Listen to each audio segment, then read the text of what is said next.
레위인의 임무라는 말씀으로 하나님 말씀 증거하도록 있습니다. 하여튼 매 장마다 계속 숫자를 세요, 그렇죠?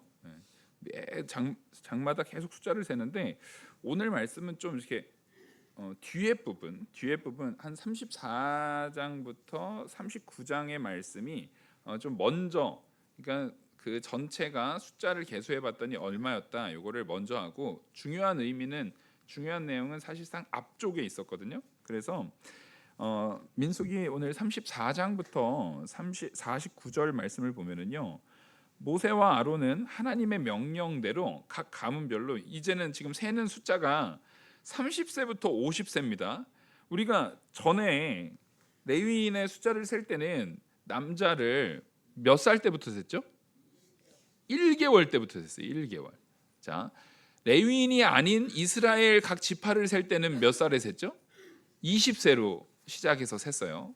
왜냐하면 20세 같은 경우는 전쟁에 나갈 사람들, 그리고 1개월은 레위인의 숫자와 이 이스라엘 각 12지파의 각 장자의 숫자가 대속물로서 같이 이렇게 받쳐지는 거기 때문에 1개월 때부터 다 된 거예요. 1개월 남자부터 전부 센 거예요. 근데 오늘은 뭐냐면 우리가 성막에서 봉사할 때는 머물러서 이 성막을 치고 거기에 머물러서 봉사하는 일이 있는가 하면, 또 이 레위 지파 고앗, 이제 레위 지파에서 고앗 자손, 게르손 자손, 무라리 자손은 또 언제 일을 하냐면 이게 이동할 때, 오늘은 그 중에서 언제입니까? 이동할 때 어떻게 움직여야 되는가, 이동할 때 어떻게 봉사해야 되는가를 말하는 거예요. 그러니까 이동할 때 봉사하는 거니까 이삿짐 나르는 거예요 지금. 그러려니까 그 일을 하는데 1개월 아이들은 안 되죠. 아니 그러면 한 20대, 20살 때는 잘 할 것 같은데, 힘도 세고 하는데 30세부터 시켜요. 실제 우리가 목사 안수 줄 때도요, 다른 해외에서는 이제 특히 선교지나 해외에서는 그러지 않은 경우도 많은데, 기본적으로 우리가 이제 장로교 안에서는 목사 안수를 만 30세가 돼야 줍니다. 네, 만 30세가 돼야 주고 또 결혼을 해야 줘요.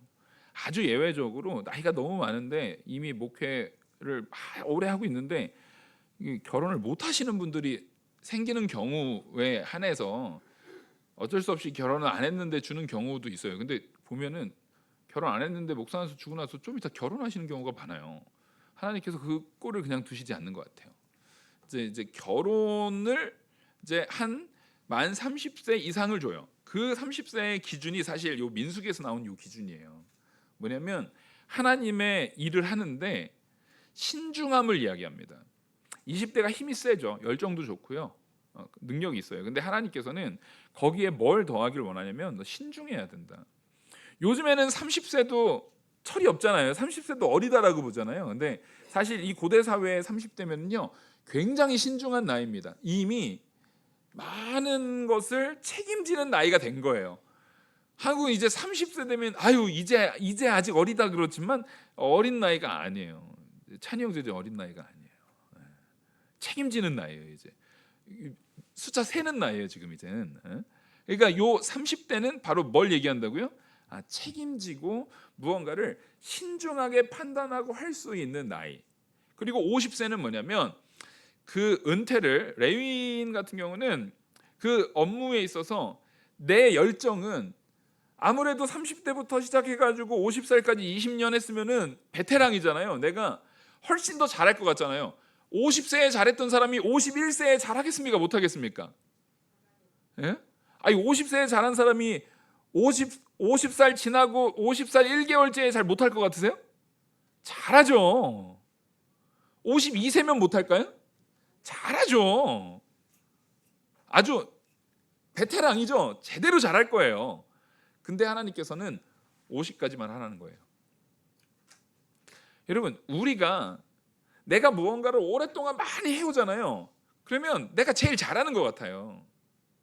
내가 그거에 대한 익숙하기도 하고 정말 이제 막 하는, 말 그대로 이제 성막을 막 쌓아요. 막 쌓는데 50대가 50살의 이 레위인이 보기에 30세가 막 하고 있는 사람이 하는 모습이 어때 보일 것 같으세요? 답답하죠. 아유 저거 저렇게 하면 안 되는데. 왜 이렇게 일을 저렇게 하지? 목회 저렇게 하는 거 아닌데, 신앙생활 저렇게 하는 거 아닌데. 근데 여러분, 하나님께서는요 30세가 되어서 하더라도 하나님이 능력 주셔서 하게 하시는 줄 믿으시기 바랍니다. 50세가 됐다고 더 잘하는 게 아니라 하나님이 능력 주시는 안에서 여전히 하는 거예요. 50세가 위대할 수 있는 건 뭐냐면요 20년을 하나님께서 이끄시는 대로 순종한 게 위대한 거예요. 내가 기능적으로 더 나아졌다, 내가 기능적으로 더 뛰어나졌다는 기독교인이 말하는 내용이 아니에요. 우리는 30세 때도 누가 인도하시는 대로 하는 겁니까? 하나님이 인도하는 대로 내 말하지 않고 하나님이 가라는 대로 순종하는 모습이라면 30세 때 행하는 일이나 50세에 행하는 일이나 다르겠어요? 마찬가지겠어요? 똑같이 되어지는 거예요. 오히려 그 시간 동안 우리가 배우는 것은 내가 하나님 앞에 더 낮아지는 거, 하나님 말씀에 더 온전히 서는 거, 그걸 배우는 거예요. 그래서 50세 이후에 이제는 내가 되게 잘할 것 같지만 그 잘할 것 같은 마음 자체가 사실은 하나님 앞에 옳지가 않은 거예요. 내가 이게 경험이 있어서 진짜 잘할 것 같은 그 마음가짐 자체가요, 나는 경험이 있고 쟤네들은 잘 못해라는 마음가짐 자체가 하나님과 상관없는 마음이에요. 자기의 경험에 의해서 생겨난 자기 교만의 모습이라는 거예요. 그렇지 않습니다. 하나님께서 능력 주시고 하나님께서 세우시면은 능히 돌들로도 아브라함의 자손을 삼으실 수 있는 분이 하나님인 줄 믿으시기 바랍니다. 우린 그걸 보는 거예요. 내 경험이 아니라 하나님의 능력을, 내 열정이 아니라 하나님의 열심을, 그 앞에 우리는 순종하는 모습을 보이는 겁니다. 그래서 이 30세부터 50세까지 이제 봉사하는 모습을 보이는 거예요. 그래서 앞서서는 1개월 된 남자를 할 때 게르손 자손은 7,500명이었는데 이제 오늘 계수된 것은 2,630명이고 그 고앗 자손은 8,600명이었는데 이제 3장 28절에 있었죠. 근데 지금 이제 고앗 자손은 2,750명이고 또 앞서 무라리 자손은 6,200명이었는데 지금 이제 오늘 말씀에서는 무라리 자손이 3,200명. 여전히 그 성막 옮기는 일을 하는 데는 사람이 여전히 많아요, 안 많아요? 여전히 많아요.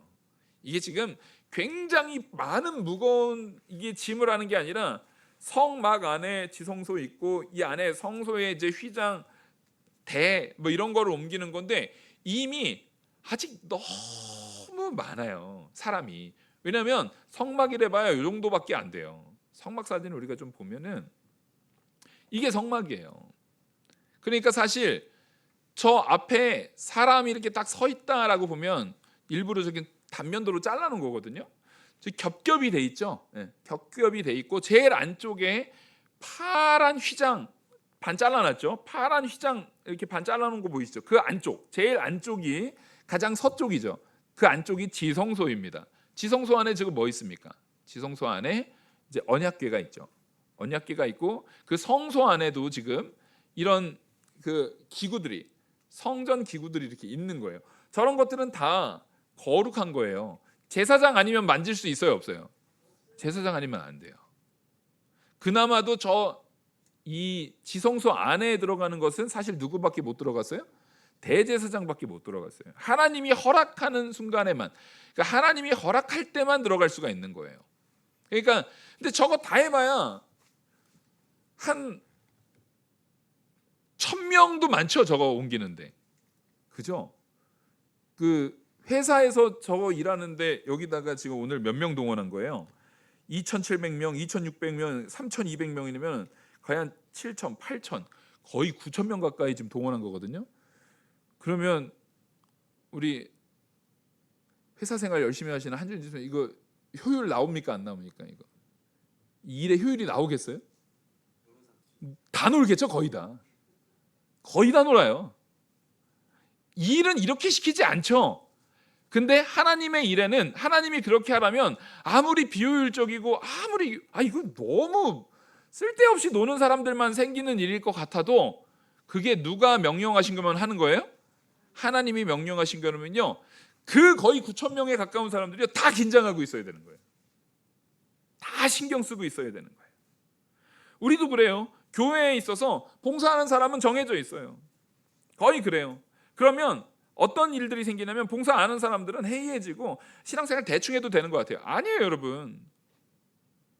지금 내가 전의 열심보다 부족하다면 정신 바짝 차리셔야 됩니다. 그때 하나님한테 후드려 맞는 거예요. 내가 지금은 옛날에 열심히 했었지만 지금 요즘은 내 상황에 따라서 환경에 따라서 내가 좀 해이해질 수 있다? 사람 많아지면 당연히 해이해질 수 있죠. 다른 사람이 일하고 있으면 나 빠져도 나 하나 없어도 일 되는데 라는 마음 가질 수 있죠. 하나님이 그거 아니라는 거예요. 이 모든 일에 너도 거기에 그냥 가만히 서 있다 할지라도 그 일에 너도 지금 뭐 하고 있는 거다? 쓰임 받고 있는 거다. 여러분이 예배 자리에 앉아만 있는 것도 지금 쓰임 받는 거예요, 안 받는 거예요? 쓰임 받고 있는 거예요. 그래서 우리는요, 내가 뭐 안 하는 것 같아도 굉장히 신경 쓰고 하나님을 의식하면서 보다 나은 믿음의 삶으로 내가 자라려고 그렇지 않은 모습들을 자꾸만 쳐서 복종시키는 마음이 있어야 돼요. 그러니까 여러분, 이런 말씀을 들을 때 마음에 찔림이 있으셔야 돼요. 진짜 심각한 거는 내가 신앙생활이 전보다 부족해요. 근데 찔리지도 않아요. 그럼 하나님이 그거 진짜 가만 안 둬요. 만약에 그런데도 그냥 가만히 두잖아요? 그럼 더 비참한 거예요. 하나님이 그 사람한테 관심이 없는 거예요, 지금. 가장 비참한 거는요, 그렇게 하나님과 점점 멀어져서 예배의 자리에서 떠나는데도 불구하고 하나님이 그 사람을 그냥 별로 어려움도 안 주고 그냥 저냥 잘 살게 해줘요. 그 사람은 택한 백성이 아닐지도 몰라요. 여러분, 항상 하나님 앞에 우리는 두렵고 떨림이 있어야 되고, 마음에 성경 말씀에서 이런 내가 정말 하나님의 일을 함에 있어서 구별되고 내가 언제나 신경 쓰고 긴장하고 하나님 앞에 내가 온전히 쓰임 받으려고 애쓰는 모습이 있어야 된다. 그렇게 하지 못했을 때 우리는 반드시 이런 말씀을 들을 때 반드시 무슨 마음이 있어야 된다고요? 찔리는 마음이 있어야 돼요. 찔리는 말씀이라는 것은 여러분들을 괴롭게 하는 말씀이 아니라 우리를 살리게 하는 말씀입니다. 하나님께서 우리를 자꾸 찔리게 하잖아요. 그거 지금 뭐 하고 있는 거냐면요, 내가 지금 거의 죽을 지경 돼가지고 호흡곤란으로 들어눠 있어요. 근데 지금 막 인공호흡 지금 막 이거 심장 마사지 해주고 있는 거예요.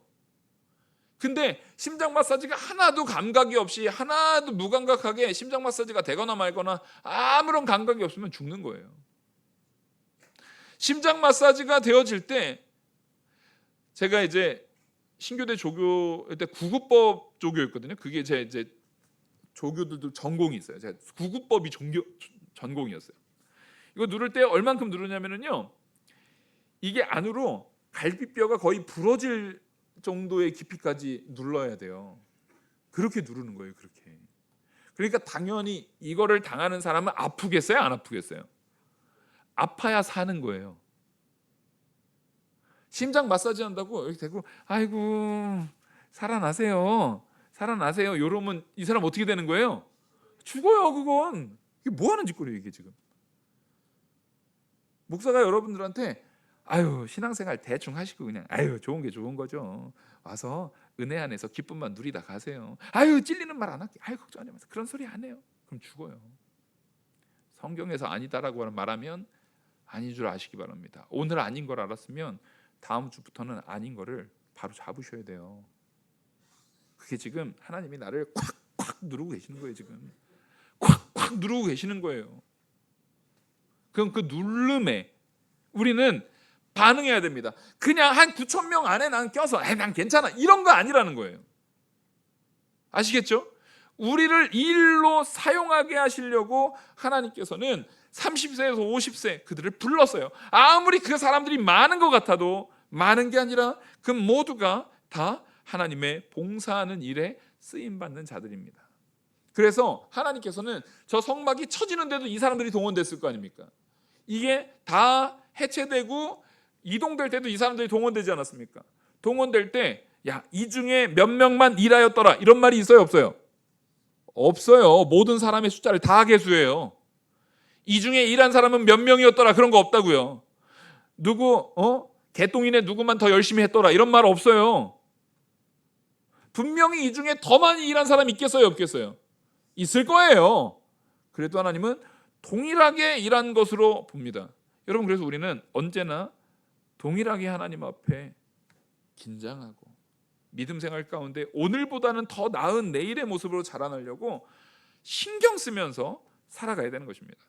그래서 하나님께서는 이 봉사할 자들을 계수하면서 우리에게 이끄신 거예요. 그래서 그냥 단지 능력이 아니라 하나님의 일을 할 때는 신중하게 나를 돌아보면서 하나님이 명령하시는 대로 할 수 있게.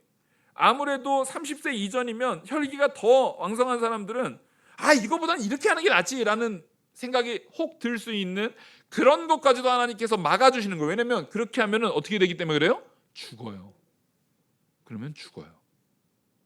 그래서 먼저 사실은 오늘 본문의 가장 핵심은 4절에서 20절이거든요. 그 4절을 좀 보시면 4절에서 20절이 가장 핵심적인 말씀이에요. 그래서 4절에 제가 봉독해 드리겠습니다. 고앗 자손이 회막 안에 지성물에 대하여 할 일은 이러하니라. 지금 이 지성물이라고 말하는 것은 성물 중에서도 지극히 거룩한 물건을 얘기해서 지성물이라고 말해요. 그래서 이제 지성물이라는 것은 기본적으로 성소 안에 있어 지극히 거룩한 물건으로 하나님께서 구별하신 물건들을 표현을 합니다.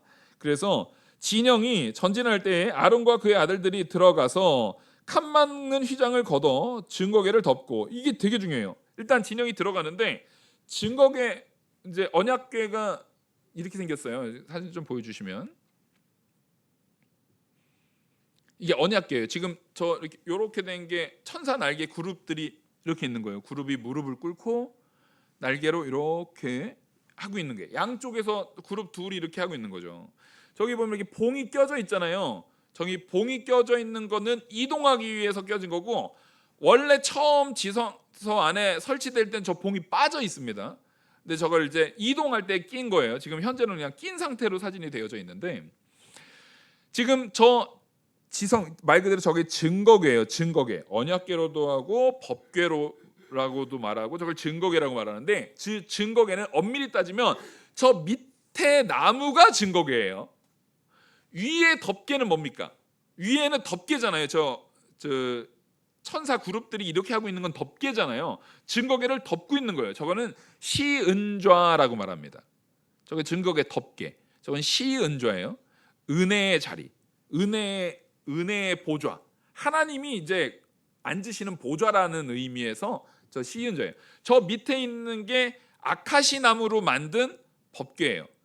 우리가 아카시아 향기 나는 그 아카시아 나무가 아니라 아카시 나무예요.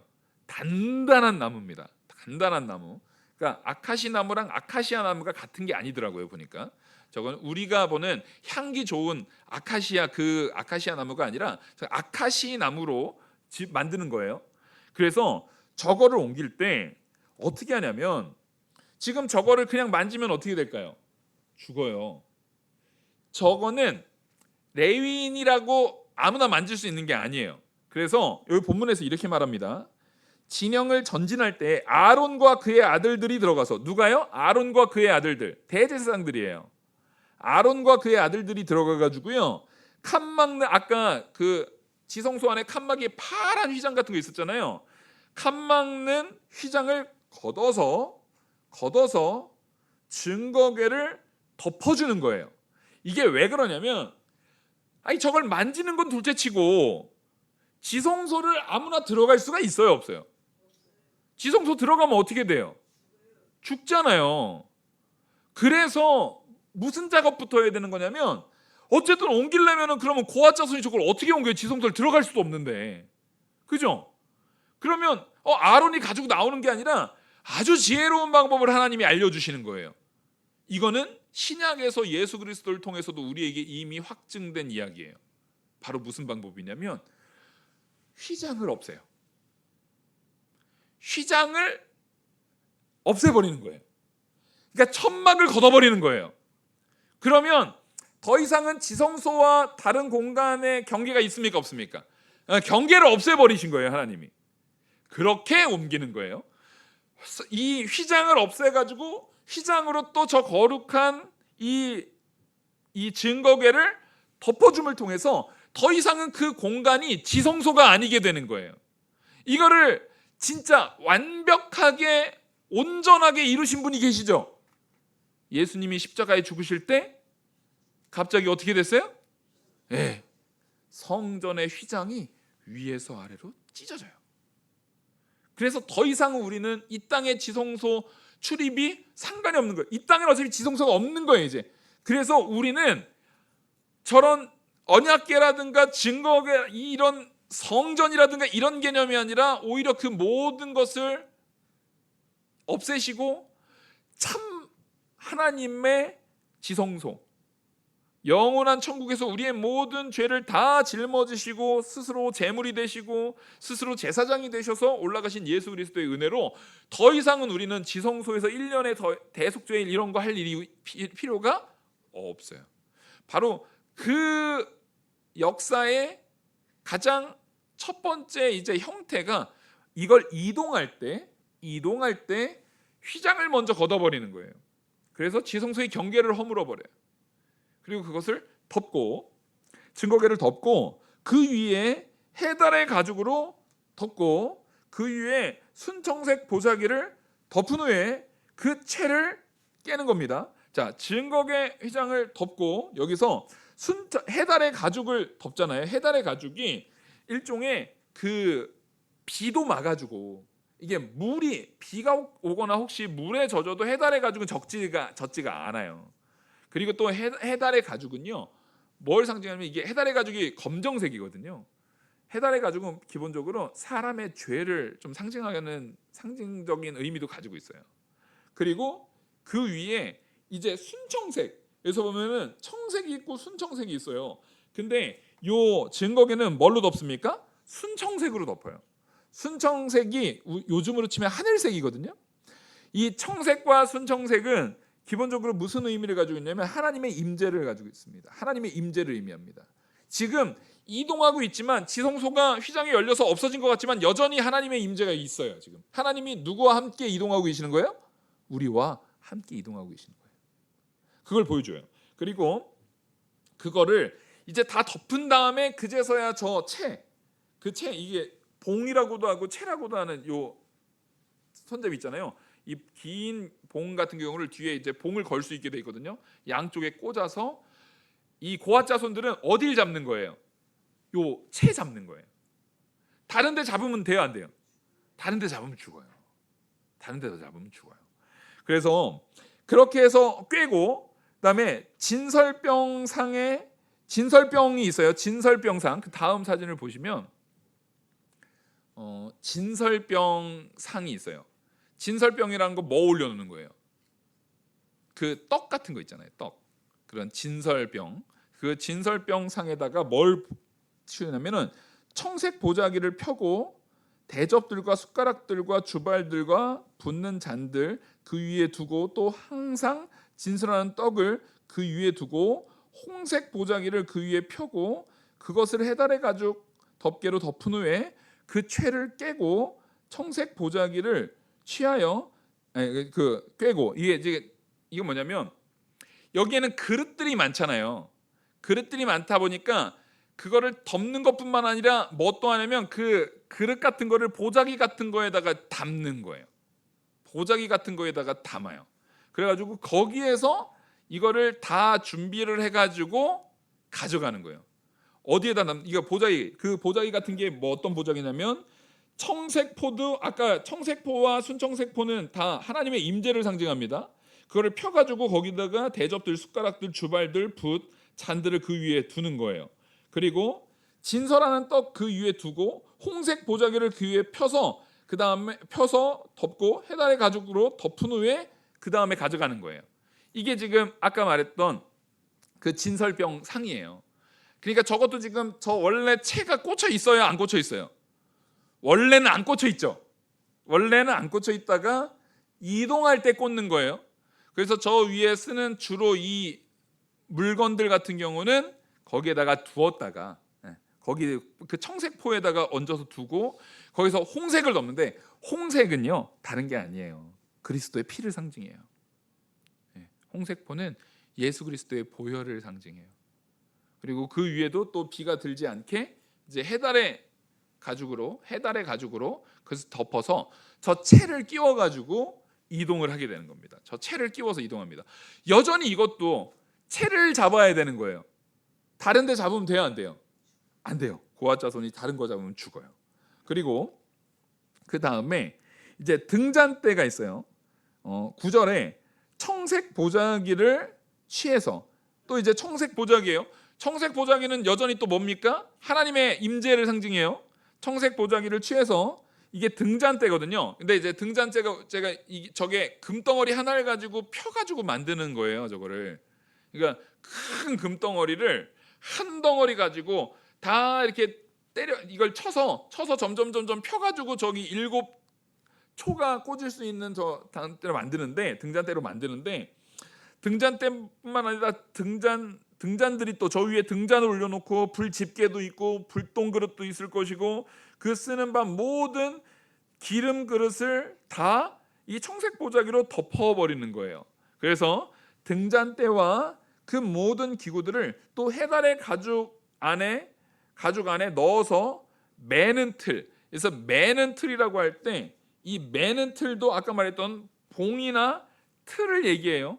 예? 그러니까 이거는 무슨 가방 같은 데다가 끈으로 매는 게 아니라 아까 봤던 그 봉 있잖아요. 채, 틀, 봉 이렇게 얘기하는데 이거는 다음에 할 사진이고 거기에다가 이렇게 해서 가져가는 거예요. 보자기를 하더라도 당연히 그 보자기를 뭐에다가 채에다가 봉 같은 거에다가 걸어가지고 가는 거예요. 이걸 직접 만져요, 안 만져요? 직접 만지지 않아요. 무슨 얘기인지 알겠죠?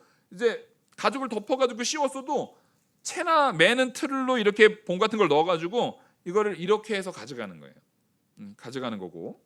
그 다음에 방금 봤던 사진이 금제단입니다. 금제단 11절에 금제단 위에 청색 보자기를 펴고 해달의 가죽 덮개로 덮고 그 채를 꿰고, 이것도 그러니까 저 금제단 위에 있는 것이 저 채를 꿰어 있는 상태는 저기 이동할 때 꿰어 있는 거고 저 평소에는 빠져 있겠죠. 저 채를 꿰고 성소에서 봉사하는 데 쓰는 모든 기구들, 성소에서 봉사하는 모든 기구들을 다 취해가지고 청색 보자기에 싸서 해달의 가죽으로 덮어가지고 매는 틀 위에 두고 같이 가져가는 거예요.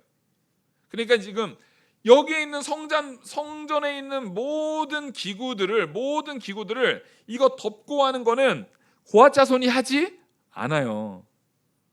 무슨 얘기인지 아시겠죠? 이거 지금 누가 다 어쨌든 그 기구들 다 싸고 하는 건 누가 다 하는 거예요? 제사장들이 하는 거예요. 아론의 자손들. 그래서 우리가 레위인의 이 진행을 봤을 때 동쪽의 제사장 아론과 고앗 자손 중에서도 아론의 자손들, 이제 아론과 모세가 다 고앗 자손이었거든요. 그 중에서도 이제 제사장들이 이거 덮고 이거 하는 거 모두 총괄하는 거예요. 그러니까 우리가 솔직히 그냥 고앗 자손이나 게르손 자손이나 무라리 자손이나 이런 사람들도 한 30세에 시작해가지고 20년 하면은 20년 하면은 이제 막 제사장 된 어린 제사장보다 50살 된 뭐 고앗 자손의 이 레위인이나 게르손 자손의 레위인이 더 익숙하겠어요, 안 익숙하겠어요? 아이 저거 내가 다 해봐서 아는데 그렇게 하는. 근데 그렇게 된다고요, 안 된다고요? 그렇게 하나님이 하지 못하게 해요. 하나님께서 그렇게 두지 않아요. 하나님께서는 반드시 이 제사장들에 의해서 통제되고 제사장들에 의해서 지시를 받게 만드세요. 이게 뭐냐면 하나님의 일 앞에서는 제사장도 하나님 앞에 겸손하고, 이 레위인 제사장 레위인도요, 봤지? 야 내가 더 높아, 내가 하라는 대로 해, 이게 아니에요. 그 레위인이 지시를 하는 것도 누구 명령이기 때문에 그걸 하는 거예요. 하나님 명령이기 때문에 그걸 해요. 그것도 만약에 하나님 앞에서 온전하지 못하게 하면 하나님이 죽여요. 그러니까 이것은 아까 말했듯이 나이 떠나서 하나님이 명령하시는 그 은혜 안에서 거룩한 삶을 살라는 거예요. 우리의 거룩을 추구해내야 되는 거예요. 그러니까 나 제사장이야, 나 아니면 내가 50살이 넘어 내가 50살 내가 지금 20년 했어 이런 게 아니라 하나님이 주시는 은혜 안에서 하나님의 명령 앞에서 모든 이가 다 겸손하게 하나님의 이끄심, 하나님의 말씀에 신경을 다 곤두세우고 긴장하면서 항상 하나님의 역사하심이 어디 있는가를 바라볼 수 있어야 되는 거예요. 그래서 교회에서 무슨 일을 할 때에도 목사가 하라고 하는 거죠. 그러면 안 된다고요. 누가 방금 고개 이렇게 흔들다가 옆으로 이거 지금 뭐예요? 이게 지금 뭐예요? 이거 안 돼요.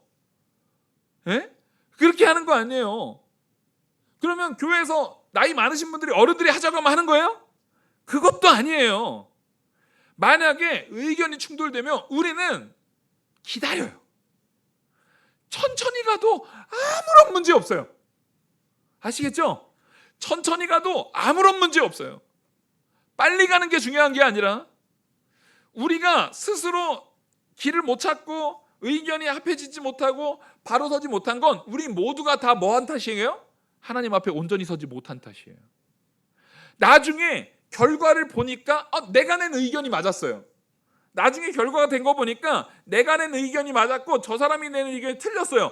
그러면 우리는 이래도 되는 거예요? 거봐, 내가 그렇게 하자 그랬잖아. 이러면 귀 없어져요. 이제 목 없어지는 거예요. 이거 얼마나 한심해 보이고 안 웃겨요? 웃기려고 이렇게 지금 이게 얼마나 웃긴 꼴이에요. 이게 그런 게 아니에요. 그렇게 해서는 안 되는 거예요. 내 뜻이 맞은 게 아니라 오히려 빨리 하나님께서 그 은혜의 길을 발견케 하신 하나님의 은혜에 감사한 거예요. 그래도 기다릴 줄 알아야 되는 거예요. 함께 가기 위해서. 내 뜻이 맞았다고 자랑할 일이 아니라는 거예요. 그래서 또 어떤 사람은 내 뜻대로 안 됐어요. 내가 원하는 건 이거였는데 결과가 내가 원하는 뜻대로 안 됐어요. 그러면 에이씨, 여긴 뭐 내 맘대로 한다. 나 이렇게 하려고 하면 내가 열심히 하려고 했는데 내 뜻대로 안 됐으니까 나 나갈래. 나 떠나. 에이, 니들끼리 잘해봐. 이것도 안 되는 거예요. 이것도 안 되는 거예요. 우리는 하나님께서 이끄시는 그 뜻 안에 우리가 철저하게 매여 있는, 하나님이 이끄시는 역사 안에 겸손하게 설 줄 아는 믿음의 자세. 하나님이 거룩하신 것이지 우리가 잘난 게 아니에요. 우리는 그 은혜 안에 있는 거예요.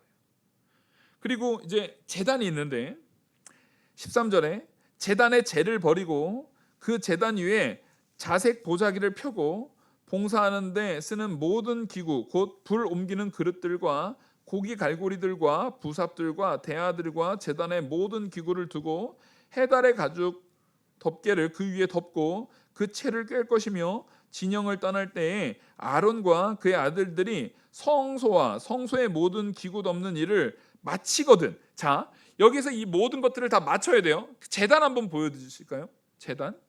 이게 제단이에요. 이게 뭐냐면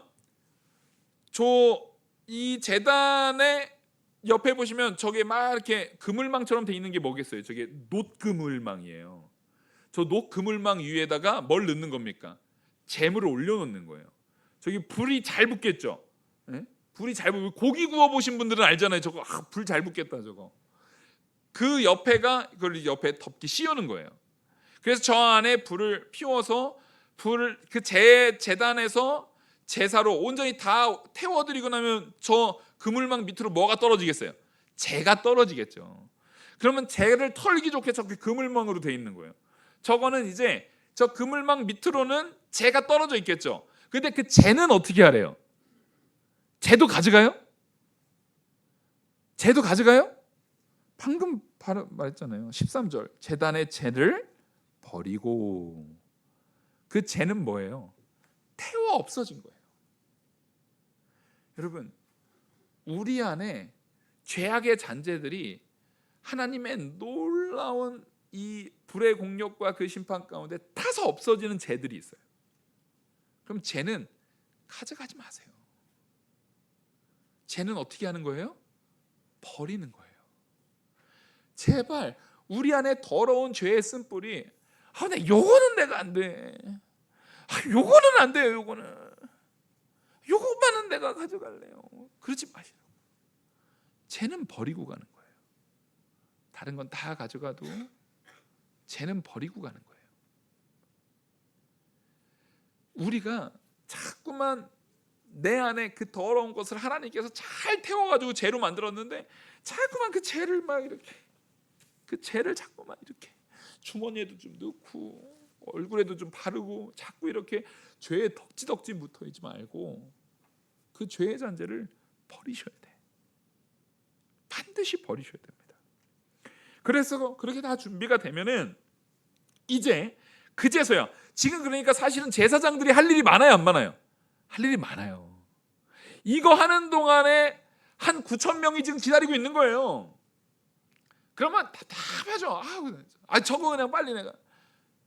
근데 그 안에 들어가면 돼요, 안 돼요? 죽어요. 그래서 이렇게 말합니다. 이제 15절, 14절부터 보시겠습니다. 15절. 진영을 떠날 때에 아론과 그의 아들들이 성소와 성소의 모든 기구 덮는 일을 마치거든. 방금 말했던 모든 것들, 성소와 성소 안에 있는 기구들, 이건 아무나 못 건드리는 거예요. 이거를 다 마치고 나면 고앗 자손들이 그제서야 오는 거예요. 그때까진 고앗 자손들 어디예요? 밖에서 대기. 그제서야 고앗 자손들이 와서 맬 것이니라. 그러나 성물은 만지지 말라. 이거 쌓아놓은 걸, 구태여 쌓아놓은 걸, 와 근데 저거 뭐 쌓은 거야? 이게 언약궤. 만지면 죽어요. 그거 성소와 그 안에 있는 성물은 절대 만지지 말라는 거예요. 그래서 고앗 자손들이 매는데 아론, 16절, 아론의 제사장 아론의 아들 엘르아살이 맡은 것은, 제 15절을 읽다 말았네요. 15절 하반절에 그러나 성물은 만지지 말라. 그들이 죽으리라. 회막 물건 중에서 이것들은 고앗 자손이 맬 것이요. 그러니까 고앗 자손이라 할지라도, 그걸 내가 메고 맨날 다니는 거라 할지라도 내가 맨 거 그 안에 성물 만지면 안 돼요. 따라하겠습니다. 내가 맡은 역할을 한다. 우리가 이걸 분명히 알아야 돼요. 사울 왕이요, 아주 훌륭한 왕이었어요. 겸손하고 하나님께서 기름 부어 세운 왕이에요. 근데 자기가 뭐 하려고 해요? 제사의 집례를 해요. 하나님이 버려요. 하나님이 버려요. 우리는 내가 잘나서 이 자리에 있는 게 아니에요. 하나님이 나를 이끄시고 하나님이 역사하시는 그 자리에 내가 있는 겁니다. 그걸 분명히 세우셔야 돼요. 그리고 내가 맡은 것, 고앗 자손이 매는 거예요. 내가 맡은 이 일이 작은 일이 아닌 거예요. 하나님이 내게 맡긴 이 일을 존귀하게 여길 수 있어야 되는 거예요. 그리고 16절에 제사장 아론의 아들 엘르아살이 맡을 것은 등유와 태우는 향과 항상 드리는 소제물과 관유이며 또 장막 전체에 그 중에 있는 모든 것과 성소와 그 모든 기구들이라. 이게 무슨 얘기냐면, 일을 하는데 이제 여기 보면은 엘리야살이 있잖아요. 엘리야살이 맡는 일이 있고 감독을 하는데, 엘리야살이 감독을 하는 게 있고 이다말이 감독을 하는 게 있어요. 아까 말했듯이 고앗 자손에 의해서 주어지는 모든 기구들에 대한 부분은 누가 다 이 통제를 하고 다 지휘를 하는 거예요? 엘르아살이 지휘를 하는 거예요.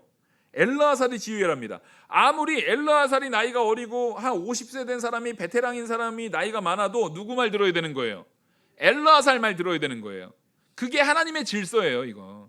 그리고 나서 17절에 여호와께서 또 모세와 아론에게 말씀하여 이르시되 너희는 고앗 자손의 지파를 레위인 중에서 끊어지게 하지 말지니 그들이 지성물에 접근할 때 그들의 생존을 보존하고 죽지 않게 하기 위하여 이같이 하라. 아론과 그의 아들들이 들어가서 각 사람에게 그가 할 일과 그가 맬 것을 지휘하게 할지니 그들은 잠시라도 들어가서 성소를 보지 말라. 그들이 죽으리라. 지금 하나님께서 엘르아살을 통해서 이 지휘를 맡게 하신 이유가 뭐예요? 고앗 자손이 끊어지지 않게 하려고. 엘르아살 말 안 들고 자기들 마음대로 하다가 뭐 하니까? 죽으니까. 그러니까 엘르아살이 그냥 허울뿐으로 세우는 게 아니라 엘르아살의 지도를 통해서 이들이 죽지 않게 만드는 거예요. 굉장한 역할을 가지고 있는 거예요, 지금 엘르아살이. 그리고 게르손 자손의 임무도 마찬가지예요. 게르손 자손은 아까 우리가 게르손 자손은 이제 21절에서 28절 말씀인데 성막 덮개, 이제 위험한 건 다 끝났어요. 위험한 건 다 끝났는데 성막 덮개와 휘장 이런 것들을 다 운반하는 거예요. 그런 것을 운반하는데 이들이 운반하는 작업을 할 때에는 누구 지휘 아래 하냐면 이다말의 지휘 아래 하는 거예요. 이다말의 게르손 자손이 할 때는 이다말이 지휘합니다. 이것도 아무리 그들이 베테랑이어도 누구 말대로 따르게 하라고요? 이다말 말대로, 이다말이 이끄는 대로 따르게 하는 거예요. 그래서 여기에서 28절에 게르손 자손의 종족들이 회막에서 할 일은 이러하니 그들의 직무는 제사장 아론의 아들 이다말이 감독할지니라. 그 이다말이 이것을 감독하게 해서 그 모든 일들을 처리하는 거예요. 그리고 여기서 분명히 확고하게 하나님께서 명령하는 게 뭐냐면 27절에 게르손 자손은 그들의 모든 일 곧 맬 것과 처리할 것을 아론과 그의 아들들의 명령대로 할 것이니. 자, 분명히 그들이 다 알아요. 지금이야 처음이지만 몇 번 옮기다 보면 이 사람들이 잘 안단 말이에요. 그래도 누구 명령대로 하래요? 이다말 명령대로 하래요. 그리고 이다말은 무라리 자손도 이다말이 해요. 왜냐하면 엘르아살 같은 경우는 그게 너무 귀한 일이에요. 고핫 자손의 일이 너무 귀해요. 그래서 한 사람이 그것을 여기에서는 잘못했다면 죽어요, 안 죽어요? 죽어요. 그러니까 다른 거 신경 안 쓰고 그것만 엘르아살이 맡아서 하는 거예요.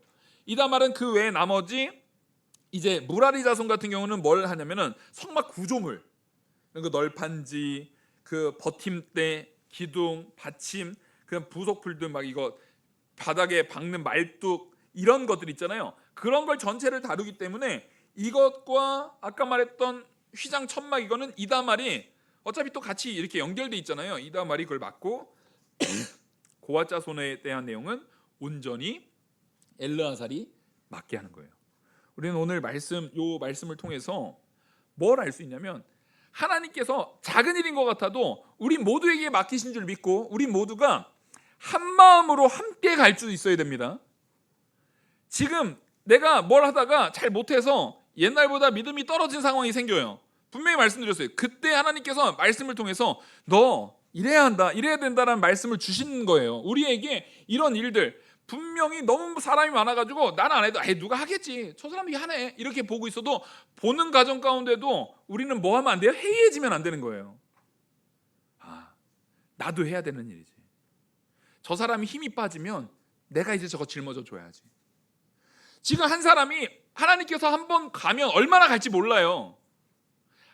이 사람들이 행진을 할 때 어떻게 하는 거냐면 하나님의 임재가 구름이 쫙 내려와요. 그러면 그 자리에 정착. 근데 갑자기 구름이 위로 쑥 올라와요. 그러면 야, 짐 싸. 이제 가는 거예요. 언제까지요? 모르죠. 하나님이 멈출 때까지 가는 거예요. 아시겠죠? 하나님이 멈춰설 때까지 가는 거예요. 그러면 짊어지고 가던 사람이 몇 명이 뭐 예를 들어서 한쪽에 2명씩 잡았다 쳐도 8명이 가다가 그 다음에 지치면 이거 떨어뜨리면 안 되니까 바꿀 거 아니에요. 계속 그 사람을 볼 때 뭐 저 사람들이 들겠지 이게 아니라 나도 항상 긴장하고 있어야 되는 거예요. 언젠가 내가 저거 들어야 될 거야. 내가 해야 될 일이야. 나도 같이 도와야 될 일이야. 이걸 항상 긴장하고 있어야 되는 거예요. 그리고 아무리 내가 익숙하다 할지라도 하나님이 명령하신 명령 안에서 내가 만지지 말아야 될 것은 만지지 않는 거예요. 하나님의 은혜 안에서 하는 거예요. 하나님의 역사 안에서 하는 거예요. 그래서 하나님이 세우신 지도자에는 그 지도자 엘르아살을 세우신 데는 이유가 있는 것이고 이다말을 세우신 데는 이유가 있는 것이고 분명히 리더십은 모세가 뛰어난 것 같아도 아론의 자손을 세운 데는 하나님의 뜻이 있는 거예요. 그러면 나보다 부족한 것 같아도 여기 잘 생각해 보시면 고핫 자손 안에는 누구도 있어요? 모세 자녀들도 있을 거 아니에요. 그죠? 아니 모세가 내 할아버지예요. 무려 모세가 내 아버지라고요. 그러면 그 마음에 진짜 아론 삼촌은 우리 아버지한테 될 게 아닌데 이런 마음 들면 된다고요, 안 된다고요? 안 된다는 거예요. 절대 그럴 수 없다는 거예요. 모세 아들, 모세 손자라도 하나님께서 아론을 세웠으면 나보다 부족한 것 같아 보여도 귀히 여기고 하나님의 뜻을 존중하는 거예요. 그 사람 자체를 사람 자체를 높이라는 얘기가 아니에요. 누구의 뜻을 존중하라는 거예요? 하나님의 뜻을 존중하시라는 거예요. 우리가 이 레위인의 임무, 오늘 이 임무를 통해서 오늘 이 말씀을 꼭 깨닫고 돌아가는 저와 우리 모든 성도님들 되길 간절히 축원합니다.